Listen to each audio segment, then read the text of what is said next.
is Juliana Norbury, and I will be conducting a persuasive speech on whether technology is addictive. I'm interested in this topic because technology plays a big role in my generation and impacts every aspect of my life. I believe this topic should be important to others because to better understand technology will help improve its effect on the future generations.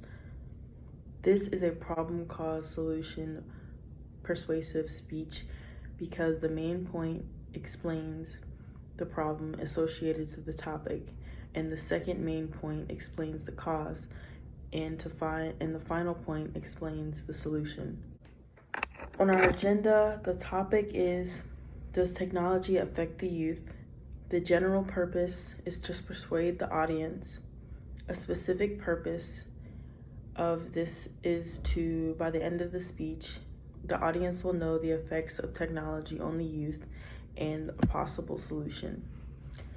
The central idea is to look deeper into technology, on how technology is affecting the youth and how it can be resolved.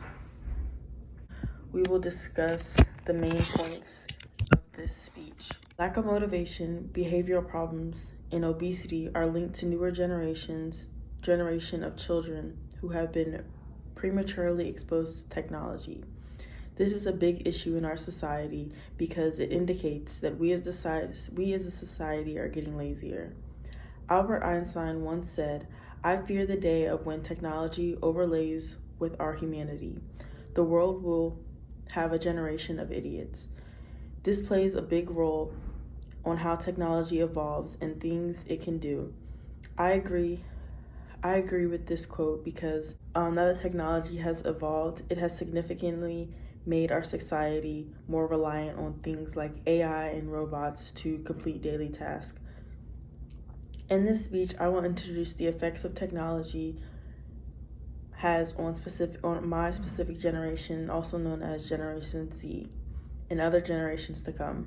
I will also discuss the impact of social media and how these issues can be resolved. Studies show that social media is somewhat equivalent to being addicted to drugs and alcohol. The focus is to understand that there are both good and bad effects of technology it has on the youth, and there is a way to go about using it correctly. Exposure to images that are seen as perfect will lead to unrealistic expectations on one's appearance and life achievements,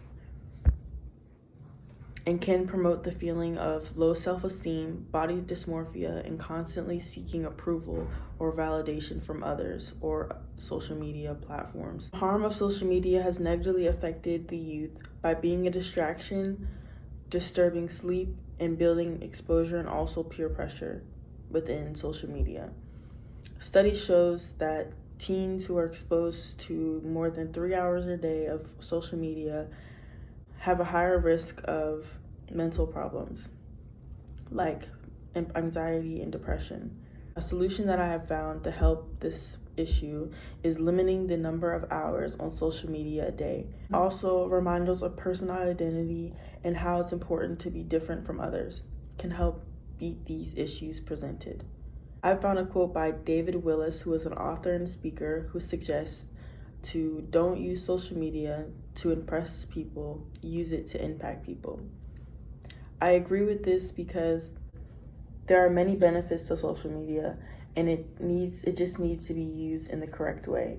And by using social media in the correct way, it is able to impact people in a much positive way. The sources that I've used, one source that I've used is from a University of Health, and is the impact of social media on youth self-image. I've also used another quote, sources from the Mayo Clinic, which is called How to Help Your Teen Navigate Social Media. And lastly, I have another source that says social media and mental health. And all of these sources were used to help conduct this speech. Thank you for viewing my speech.